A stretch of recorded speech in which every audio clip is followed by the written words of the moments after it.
Good morning, I'm Maiki Oreta and you're watching Business 360, where we break down the numbers, connect the dots, and give you the developments and the insights you need to navigate, adapt, and lead. Let's dive right in. The Finance Department laments the country's growth potential is being hindered by external uncertainties. 8 Filipino crew members of MV Eternity C are back in the Philippines after surviving an attack by Huthi rebels on their ship. And a tech expert from Texas develops an app that can help migrants avoid ICE raids. Let's take a look at how global financial markets performed overnight. Wall Street ended the session higher despite a turbulent half-hour sparked by reports that President Donald Trump was preparing to fire Federal Reserve Chairman Jerome Powell. The initial headlines rattled investors, sending stocks and the dollar lower, while Treasury yields climbed. But in a surprising twist, Trump later clarified that he does not plan to remove Powell, though he launched another round of criticism accusing the Federal Reserve of failing to cut interest rates. There's lots of reports coming into this meeting that you planned on firing Fed Chair Jay Powell. Markets reacted. Is that right? Those are reports, but they're not true. So what would be useful to know, are you committed to picking someone from the outside? Are you going to interview individuals that are so on the many board people right that now? want that job. I have people that I've known a long time. They're calling me, begging for the job. You know what you need there? A smart person with common sense, but you need a very smart person for that job. Goldman Sachs really reporting a strong quarter across the board, trading up, lots of departments up, a little bit of weakness in investment banking, but above expectations. And we know that that is a lighter area right now, that everyone is looking to gain strength in the future. So, of course, the question is, why are these stocks down? They do look like they've bounced off the lows for the day. But I really think what we're seeing across the board is profit taking. The Dow Jones Industrial Average rose 0.5%, the S&P 500 up by 0.3%, and the Nasdaq added 0.25%. In Europe, markets lost ground. London's Futsi lower by 0.1%, Germany's DAX lower by 0.2%, and France's CAC 40 lower by 0.6%. Here at home, the Philippines is struggling to hit its 6% GDP growth target. The Department of Finance warns that global headwinds are still dragging our economy. DOF Chief Economist Domini Velasquez says GDP is growing just 5.5% on average, well below their targets. Finance Secretary Ralph Recto blames lingering uncertainties, especially around global trade, for the slowing momentum. Now, S&P Global Ratings is sounding the alarm, saying that trade wars and geopolitical risks could threaten the credit ratings of Asian economies, including ours. The agency warns that tariffs and global tensions could erode sovereign credit worthiness, putting countries with external deficits like India, Indonesia, and the Philippines at risk. Right now, the Philippines still enjoys a positive outlook, but S&P says that could shift if global instability undermines economic fundamentals. The country is still aiming for an A rating by 2028, a goal officials say is within reach if inflation is kept in check and if capital markets are strengthened. But hitting that upgrade won't be easy, especially with GDP growth struggling to break past 6%. The Department of Finance says global headwinds continue to drag on our economy. Chief Economist Domini Velasquez notes that GDP is growing just 5.5% on average, below target. Finance Secretary Ralph Recto points to these lingering uncertainties, particularly around trade, as the reason that growth hasn't picked up. Now, the 20% tariff imposed by the U.S. on Philippine exports starting August 1st isn't just a trade penalty. It's a wake-up call, a direct hit to our export-led growth strategy, and a stark reminder of how exposed we are to geopolitical shocks. Trade negotiators are now heading to Washington, but the broader question many are asking is whether the Philippines needs a more resilient long-term trade strategy. Joining us now is Joseph Buruganan, head of Trade Justice Pilipinas, an advocacy network focused on strengthening the Philippines' trade policy framework through a more inclusive and sustainable approach. He's also the co-director of Focus on the Global South. Hi, Joseph, and thank you for being here with us this morning. Good morning, Mike. Thanks for the Okay. invitation. All right, so Joseph, we'll get straight to it. The U.S. is imposing a 20% tariff on Philippine exports starting August 1st. At face value, this looks like a regular trade issue, but you're calling it political coercion. In your view, Joseph, what makes this tariff so different from a typical economic dispute? Well, Mikey, we definitely do not see this as a simple trade issue, but this is indicative of a much deeper issue. The current geopolitical situation has been described as a, quote, great power rivalry and the weaponization of interdependence. So, but to really expound on your question, we have to ask ourselves what constitutes a trade issue nowadays? Because the nature of global trade has also shifted from a much simpler discussion before of tariffs, market access, export imports, to now fragmented production networks, global value chains, and trade not simply in goods but tasks.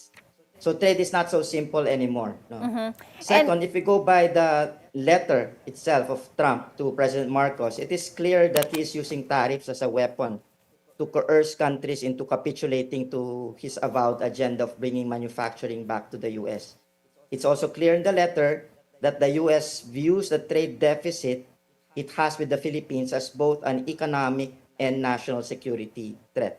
And third, if you look at it, if you look at what was imposed on the Philippines, but not just Philippines, so not just countries with trade deficits, but also countries where the U.S. has a trade surplus, surprisingly. For example, like Brazil, no? There, it's clear that this is not simply about trade. It's about advancing not even the U.S. strategic interest, but Trump's own, I would say, distorted notion of America's power and his very personal brand of transactional politics. No, it's also interesting to point out that many of the countries that were imposed with so-called reciprocal tariffs, the U.S. has existing free trade agreements. So to answer your question, no, it's not a simple trade issue, nor is it an economic dispute. On one level, it's one powerful state bullying a smaller, less powerful one. But more than that, it is indicative of a much deeper problem, as I said, hounding our global trading system and exposing the deep flaws of an export-dependent development strategy that leaves our economy at the mercy of global markets and the political whims of leaders like. Yeah, it's not just us. It's exposing the flaws in the global trading system. Trump's goal is really to bring manufacturing jobs back to the United States, and that's what he's doing. And when you look at this trade thing, it's not a negotiation. He's issuing an ultimatum, and the U.S. is a superpower. So, Joseph, what leverage do you think we have here? We do have a bit of a leverage in the sense that we have products that the U.S. needs. So if you look at it's not in the letter, but in the Liberation Day announcement, there was a separate, I think, executive order that exempted products like semiconductors and raw materials. Why were these products exempted? Because the U.S. needs this product. And because we have these products, I think that is a leverage that we can use in the sense that the U.S. is really vulnerable, no? But in reality, we're talking with a big superpower, and I think the way that the letter was written, as I said, it's a coercive language. It's really not a negotiation, but it's really trying to impose. It's a do this or else kind of a tone, no? And with that, I think, and if you look at the reactions from the Philippine government, they're scrambling, I would say, to really try to pull the tariff rates down. But I think it has to be, the negotiations has to be informed, not just with the objective of bringing the tariffs down, but a deep look into what hounds also our domestic industries and our export sector. Our base case scenario was 10%. Our worst case scenario was 17%, but it's a little bit higher than that. Joseph, let's talk about our current development model. For years, the Philippines has leaned, talking about our export strategy, the Philippines has leaned on garments, electronics, and food, mostly low-value segments in global value chains. What does this tariff reveal about that model and the structural weaknesses within it? Mikey, we think this moment is actually an opportunity to rethink our trade and development strategy. And as I said, this requires a hard look at the nature of our export products. And questions like, have we been able to expand and diversify the products and also markets for these products? Or have they remained limited to a few sectors and a few countries? We also need to examine the export-dependent strategy in the context of global value chains and what roles does Philippine-based companies play in these chains. Now, how have these sectors contributed to overall economic development? Who has actually benefited from these exports? And are there possibilities for us to move up the value chain, or are we forever confined to our role as exporter of raw materials or semi-processed inputs? Export-led growth, especially in its traditional low-cost, labor-intensive form, no longer guarantees resilience, we feel. In fact, it increasingly exposes us to risk. So in short, the global environment that enabled export-led growth, we feel, is vanishing. And the alternative is a more balanced and diversified development strategy. We must wean ourselves of overdependence on exports and build stronger foundations in our domestic economy. And Joseph, our economic team is going to be headed to Washington to try to negotiate better terms. Do you believe that the Philippines can convince Trump to give us a better tariff rates? I think that's the wrong agenda. I think that to limit that negotiating agenda to bringing down the tariffs is not a good way to go, because there are fears from many sectors. Particularly, we've heard from agricultural stakeholders, farmers, fishers. They fear that as the Philippines negotiates, it will negotiate away protection for the agricultural sector. And as I said, I don't see the tariffs moving to, previously the Philippine government was eyeing, zero tariffs. I don't see that. We don't see that happening. If at all, I think,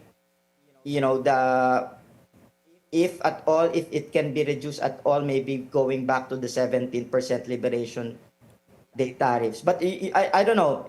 Things are a bit volatile, Mikey, and Trump, the policies of Trump are also on and off, right? It depends on how their own domestic pressures, the domestic pressures affect their decision making.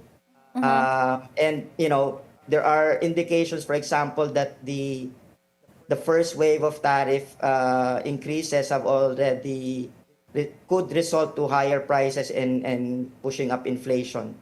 So we don't know. We don't know if those domestic pressures would actually be the ones to force the Trump administration to reconsider. But from the purview of the Philippine negotiators, we hope that they are not, in order to bring those tariffs down, that they won't negotiate away some of the needed protection for agriculture and small industries. So much chaos and uncertainty, Joseph. There's also talk of pursuing a Philippine-U.S. trade agreement to avoid future shocks. But from your lens, would this actually protect us? Well, our position is that in this time of chaos and uncertainty, one needs to have more flexibility and have more room to maneuver rather than being restricted by obligations imposed under trade agreements. That by Trump's unilateral actions will not be followed anyway. As one Canadian economist put it, free trade agreements now are not worth the paper that they are written on. Furthermore, Mikey, we're also concerned that if we enter, so this is not just about market access anymore, these new agreements, and there are new elements of the trade agenda, particularly digital trade, for example, where the developments there are happening at so much fast pace. And governments, particularly in developing countries like the Philippines, are finding it hard to put in place the needed regulatory environment to ensure that, one, benefits are shared, rights are protected, and broader interests are served beyond the interests of the big TNCs. So in this context, it's better to develop the necessary regulatory mechanisms first, we think, rather than pursuing these trade negotiations so as not to be swept under the for-profit corporate agenda. Yeah. Joseph, what are the sectors that you see are already under immense stress? I mean, we've got electronics, we've got semiconductors, but I mean, let's talk about the garments and the agri-exports. What do you think are the most vulnerable sectors right now? Well, we've heard, for example, the concerns of small food processors, and they feel that the 20% tariffs would make their exports more expensive and less competitive and would stifle demand in the US, which means that with lesser demand, that they would have to adjust their domestic production, which then could lead to layoffs. So while if you talk about our particular concern is really the micro, small, medium enterprises, MSMEs, while not a lot of them, we believe, are directly doing exports, they are linked to those companies doing exports through the value chain. And so the disruptions could affect them as well. No? So, and then of course, we've also been hearing concerns from farmers, from the agricultural sector, and their concern is that, that the protection for the tariffs, the tariff rates now, and the quotas might be affected, no? Which means that in order to negotiate the U.S. tariffs down, that they would agree to raising of these import quotas, which would mean stiffer competition against lower Joseph, price US these imports. disruptions really show that we need stronger domestic safety nets. What message would you like to give to our policymakers, to our trade unions, to help us weather these shocks, especially the MSMEs? Well, I think, as you said, we need stronger protection for MSMEs. We need there's a lot of studies that show that even if they're engaged in exports, the duration that they are, the trade relationships that they have, they cannot maintain them. So they are not able to sustain these trade relationships. So I think we need to support MSMEs. We need targeted support for them. But also we need to pivot away from, towards regional trade and domestic demand. It's also important to have a robust public employment program, one that guarantees jobs and paid training for displaced workers and provide wage subsidies for MSMEs that, as I said, that are viable but need temporary support. Okay, wage subsidies, is there an amount on that? What are you pushing for, Joseph? Well, I mean, the current discussions on wages, for example, is the 200 peso wage increase, right? But even that that agenda did not push through, no? So I think that we need to look at how wage has stagnated in the Philippines as against productivity. So we have to have a bigger picture, but we need to really study a deeper study on MSMEs and the needs and what do they need in order for them to survive current climate. As you push for wage subsidies, Joseph, is there an amount that you have that you think would be fair at this juncture? We don't have the numbers at the moment, Maiki, but I can get back to you and I consult with our labor experts. All right. Thank you so much for your time this morning, Joseph Puruganan, the head of the Trade Justice of the Philippines, co-convener. Thank you for your time. Thank you. We're taking a quick break. Please stay with us as we dive deep into the numbers and the narratives that matter most, your bottom line.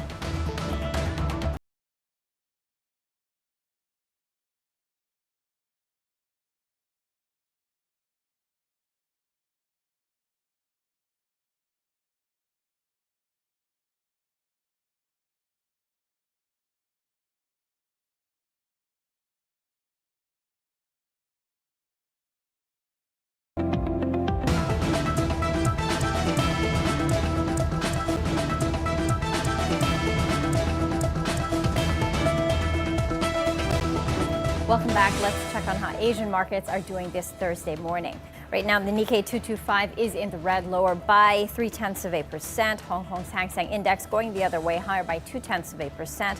Shanghai's Composite flat with a slight downward bias. Singapore's Straits Times Index up by 0.3%. Here at home, Philippine shares slipped Wednesday as hotter than expected. U.S. inflation kept the market lower, and escalating tariff tensions sparked a wave of profit taking. PSE index dropped 1.9% to close at 63.37. Trading volume surged to 3.43 billion shares worth 20.8 billion pesos. Now that spike in activity pointed to broad-based selling, with investors locking in gains amid rising macro risks. Sell-off followed hot U.S. inflation, raising concerns that rate cuts could be pushed back. Now that's a headwind for emerging markets like the Philippines, where capital flows, peso stability, and growth outlooks are tied to global monetary conditions. The uncertainty was compounded by Trump's 20% tariff on Philippine exports, now driving fresh concerns over trade exposure. Analysts warn that volatility could persist as markets digest mixed signals on policy and geopolitics. Now let's check on how our market is doing right now. As of 10:27 this morning, the main gauge is lower by about 0.25% to 63.22. The broader all shares index in the red as well by about as much, about almost 0.25%. Out of the sub-indices, all are in the negative territory except for the financials and industrial counters, which are bucking the market's current downtrend right now.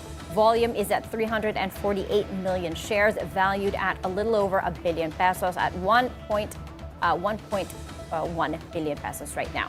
Checking on the currency markets, the peso opened slightly stronger at 57.05 to the greenback, up from Wednesday's close of 57.09. Now, the Department of Finance is downplaying the impact of a new 1% remittance tax from the United States, which is set to take effect in 2026, saying it would shave off just barely, not even a tenth of our GDP. Finance Chief Economist Domini Velasquez says the tax would affect around $1.9 billion in U.S. remittances, a small fraction of the Philippines' $36.5 billion remittance projection for 2026.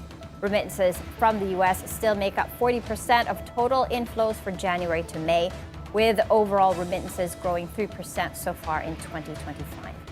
The tax, part of the Trump administration's legislative package, will apply to both U.S. citizens and foreign remitters beginning in 2026.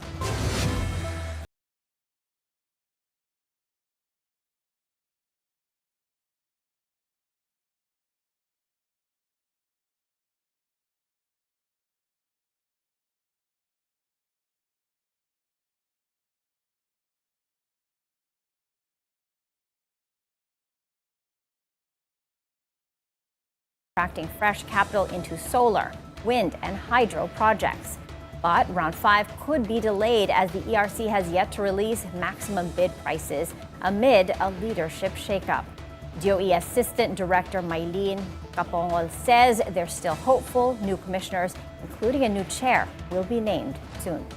Former ERC Chair Mona Lisa de Malanta recently stepped down. While she has not publicly disclosed the reason, sources tell BNC that she was forced to submit a courtesy resignation after failing to comply with President Marcos's earlier directive for agency heads to resign post-midterms. For investors, the timing matters. A delay in the auction could slow the country's shift to cheaper, cleaner power and push back project pipelines for renewable developers. Now, PhilHealth is calling on the business community to step up, saying public-private collaboration is crucial to fixing gaps in the country's healthcare system. As demand rises and pressure mounts, the state health insurer is rolling out reforms and new strategies that could reshape Filipino healthcare. But the big question is, will it be enough? Sujin Kim has the details. I am really appealing for all your help. It's really very difficult. But I think in the 5 months that I've been in office, meron na naman pong nararamdaman yung ating miyembro. Before the country's top executives at the Management Association of the Philippines' General Membership Meeting, PhilHealth Acting President and CEO Dr. Edwin Mercado made a direct appeal to the business community. help fill the growing gaps in healthcare supply, from services and facilities to equipment and technology. It's not automatically translating to access. So that is my problem right now. Yung supply side is still lagging behind. And that's what I will be asking help. This usually is what I'm asking help from the private sector. And we are a progressive type of social health insurance. Social health insurance means everybody has a social contract. Mercado stressed, demand for healthcare is rising, but the supply isn't keeping up. Too few hospitals, too few medicine, and too many system gaps. Among the key reforms implemented under Mercado, lifting the 45-day benefit limit, relaxing restrictions on denied claims, and expanding coverage for high-burden illnesses. Up next in the pipeline, tighter claims validation, fast lane incentives for compliant hospitals, and a transition to shadow billing as a test run for more efficient claims processing. PhilHealth is also pushing to shift to a prospective payment system where reimbursement is based on treatment outcomes, not just the number of procedures performed. From the private sector perspective, that's a wonderful move on the part of of PhilHealth. Why? Now, at least I have the cash on hand already rather than having to wait 90, 120, even years to get paid. Because that's currently what's happening. The delays, the controversies, the back and forth leads to frequent denial of claims, return back to the hospital, I need more information. At least this one, the money is already in our hands. It will definitely improve our cash flow scenario. The hospital business is very cash flow dependent. So it's really important that we get this done. Beyond system reforms, PhilHealth is now focused on strengthening primary care as a long-term strategy to reduce costly inpatient admissions. The intent is to make sure the patients are healthy such that their utilization of inpatient benefit care will go down and the savings will now be diverted to primary care. So that's a better use of our money than paying for when you get sick. PhilHealth is targeting to expand total healthcare spending to 600 to 900 billion pesos by 2028, focused on high-burden, high-cost conditions affecting millions of Filipinos.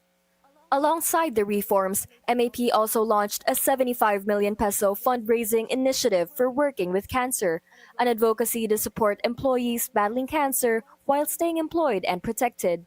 Our goal is to launch 750 new pledges to the Working with Cancer program. Mercado's message is clear.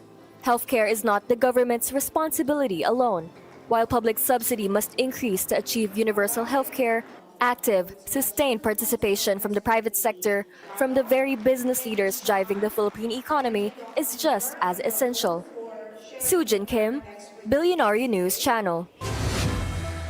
Bilyonaryo Lucio Ko is expanding his footprint in the alcohol industry, acquiring a 50% stake in Filipino liquor maker Servia Global Trading for 40 million pesos. Now, the one-time cash deal gives his company, the Keepers Holdings, a strategic entry into the fast-growing premium spirits segment. Servia is best known for Sula, a line of liquors made with Philippine fruits and herbs, now gaining traction locally and abroad. For Ko, it's a chance to back a homegrown brand while expanding his beverage portfolio, already anchored by leading imports like Johnnie Walker and Chivas. Now, from liquors to liquefied natural gas, another big move in the energy space. FirstGen Corporation is moving forward with the sale of its gas assets to Prime Infrastructure Capital Incorporated. The deal follows the signing of a share purchase agreement between the two firms. Under the agreement, Razon-led Prime Infra will acquire a 60% stake worth 50 billion pesos in FirstGen subsidiaries that operate its gas-fired power assets. The deal formalizes a strategic partnership first announced in a term sheet last May. Once completed, the transaction will give Prime Infra controlling interest in FirstGen's Batangas-based gas-fired power plant. We're taking a quick break. Business 360 will be right back.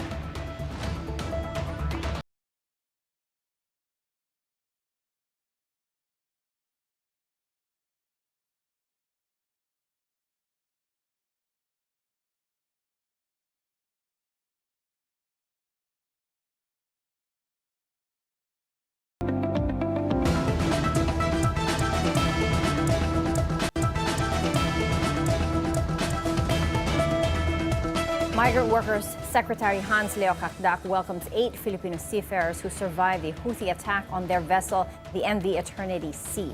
The crew members arrived at the Naia Wednesday night. He said each of the repatriates will receive aid from the government. This includes financial aid worth 150,000 pesos as well as training and reintegration assistance. But Kakdak did not give details on the 13 other missing Filipino seafarers of the ill-fated vessel. He remains hopeful, however, that they are still alive. Una sa ating mahal na Panginoon, mahal na Pangulo, na i-monitor ang sitwasyon, gawin niya ng lahat para makauwi ang ating mga mahal na tripulante sa Eternity Sea. Of course, sa mga matindi ng kaganapan ay 8 pa lamang ang nakakauwi. Pero inaasahan natin sana meron tayong pag-asa patungkol dun sa iba pang naiwan. But sa ngayon, pasasalamat sa pagligtas na pagpapauwi ng 8 tripulante sa Eternity Sea. The incident highlights the wider economic stakes for the Philippines. Filipino seafarers power a $6 billion a year remittances stream, and global route disruptions could mean higher shipping costs, supply chain delays, and new risks for Philippine-based shipping firms. Now, Congresswoman Laila De Lima's camp is pushing back, calling the latest move by state prosecutors a never-ending political persecution. The outrage comes after government lawyers filed a motion for reconsideration on her acquittal in one of her drug cases. On Bilyonaryo News Channel's On Point, her lawyer, attorney Dino De Leon, called the move illegal and a blatant abuse of the court system. Even a first-year law student knows that an acquittal is not subject to a motion for consideration. It violates our most fundamental law, the Constitution. It violates the rules of criminal procedure. It's just baseless, and it does not have basis both in fact and in law. So I think they will deny it. Again, baka iakit na naman itong panel of prosecutors who praise in their violation of our rules. Iakit na naman siguro na sa Court of Appeals. Fifth job party na yun. De Leon warns that they're not taking it lightly, saying they plan to sue the prosecutors involved. We are in the process of drafting the necessary complaint and pleadings against those who seem to not want to stop in persecuting Laila De Lima. No? Takot na takot ba sila? Gusto pa rin nila i-silence si Laila De Lima just because she was elected as congresswoman, just because she will continue the fight, just because she is now prosecutor in impeachment trial. The case has far-reaching implications not just for De Lima's political comeback, but for public trust in judicial independence and the rule of law. On another front, President Bongbong Marcos is ramping up pressure to deliver a flagship infrastructure project, the Metro Manila subway, which could transform urban mobility and boost economic productivity across the capital. He's now calling for the expedited completion of the Valenzuela to Camp Aguinaldo segment, one of the line's most critical phases. During an inspection of the Camp Aguinaldo station, the president said he's hopeful that this stretch could be operational by 2028. Once fully running, the subway is expected to serve over 519,000 commuters daily. The project promises to cut travel time from Valenzuela to Camp Aguinaldo from 90 minutes to just 45 minutes, a major step toward reducing traffic congestion and improving labor efficiency in Metro Manila. Pagka nabuo na ito, ang travel time mula sa Valenzuela hanggang sa airport ay sa kasalukuyan mga 2 oras yun. Kaya mapapawasan yan ang mga 40 minutes na lang. Kaya napaka-naking bagay pag namin natin ito. The Philippine government is stepping up its crackdown on illegal gambling, and it's sending a message not just to operators, but to social media influencers and to brands involved in promotion. As the digital economy grows, regulators say enforcement is crucial to protecting consumers, upholding platform integrity, and safeguarding the credibility of online marketing. Deputy Executive Director Asek Renato Paraiso of the Cybercrime Investigation and Coordinating Center told BNC's Agenda that promotional operations involving influencers have become widespread and are now firmly in crosshairs. I think that the smallest or parang yung pinaka-konting followers do sa 20 na yun is like 2 million pa rin. And then we also have a matrix na makikita rin namin yung reach, hindi lang yung following kasi yung iba kasi manufactured yung following eh. Nakikita rin namin, halimbawa nagla-live, mas marami yung, halimbawa konti nga yung following niya pero mas marami yung nanonood sa kanya sa live. So we have a matrix for that also. So we really know kung sino yung mga malalakas talaga. Unang-una siguro, hindi pa nila alam na may vina-violate sila. I'd like to presume that. Second is malaki talaga yung compensation sa kanila. I've heard it's 500,000 per week pag medyo okay ka na, yung medyo malaki yung following. Kung nalaman nila na merong ganyan, yung iba sa kanila nagkusa tumigil. Pero I think also parang naging seryoso yung or parang they took us seriously when we issued that ultimatum na parang government would do something about it, and we're not just sitting down and taking this na parang you're promoting something illegal that ruins yung moral fabric ng bansa natin. We're taking a quick break. Business 360 will be right back.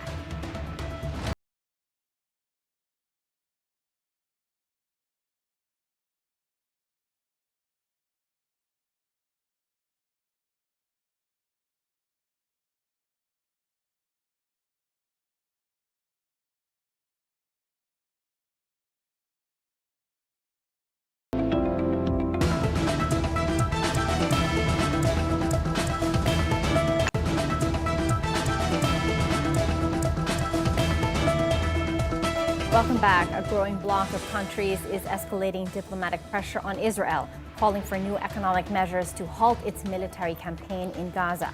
At an emergency summit in Bogota, representatives from Colombia, Indonesia, Iraq, South Africa, and several others signed a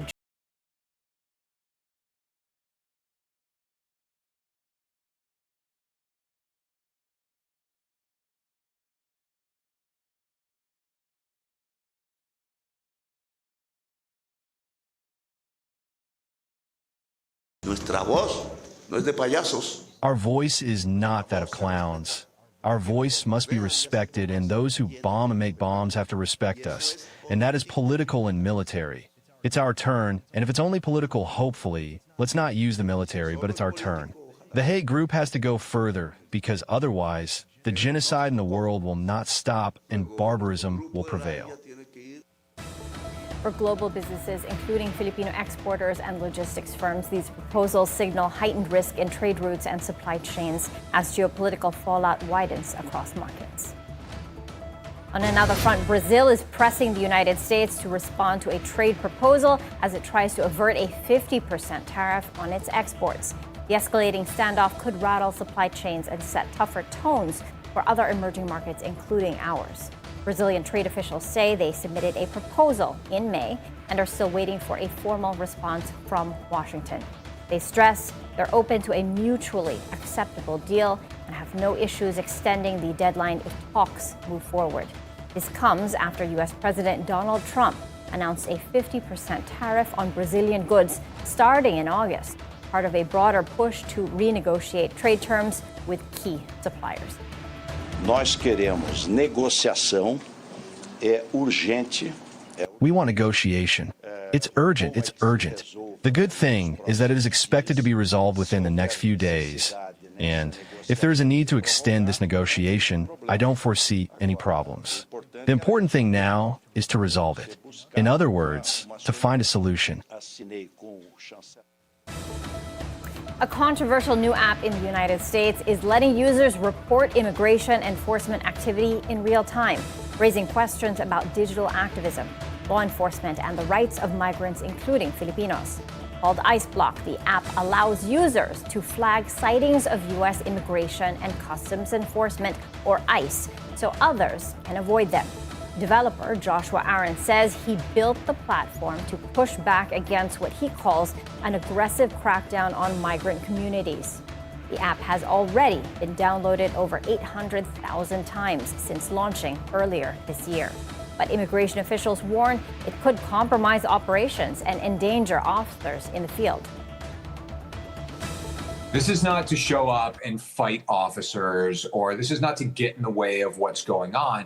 We don't want our users to be violent. We don't want our users to get themselves into legal trouble or criminal charges. None of that is part of what this app stands for. This app is about alerting people so that they can avoid the situations in the first place, keeping themselves and their families and communities safer. The Philippines is one of the largest sources of migrant workers in the United States, and developments like this highlight the growing role of tech and immigration and law enforcement policy. Still in the U.S. President Donald Trump says Coca-Cola is switching to real cane sugar in its U.S. beverages following a meeting with company officials. A Coca-Cola spokesperson says the company will reveal details on new offerings soon and appreciates the president's enthusiasm for the brand. In the U.S., Coca-Cola products are usually sweetened with high fructose corn syrup. But in other markets, including here in the Philippines, the company already uses cane sugar.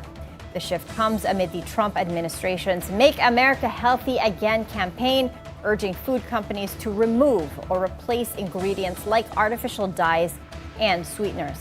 Health experts continue to recommend, however, limiting added sugar in general. But they note that there is little nutritional difference between cane sugar and corn syrup. Elsewhere in the world, South Africa is pushing for an African agenda at this week's G20 summit in Durban, with central bank Governor Lesetha Kagango saying cross-border payment systems remain a priority for the region. This comes as U.S. President Trump's tariff escalations threaten to dominate the agenda, and as U.S. Treasury Secretary Scott Bessent skips the meetings altogether. Kagango says a continent-wide payments framework is essential to boost intra-African trade, but he admits it could face pushback from Washington. As African central banks, we have decided that we are going to enable the movement of payments across borders. And we do that by building our own systems in the same way that Europeans do the same, in the same way that Asians do the same, in the same way that the Latin Americans do the same. We are doing it not to bypass anybody. We are doing it because it will facilitate trade on our continent. For the Philippines, the outcome of these talks matters as emerging markets push for greater trade independence and alternative payment infrastructure amid geopolitical shifts. It's a reminder that payment systems, not just products, are now the center of global competition. And that's it for Business 360. I'm Maiki Oreta. Thank you for joining us, and keep it here on BNC, the Bilyonaryo News.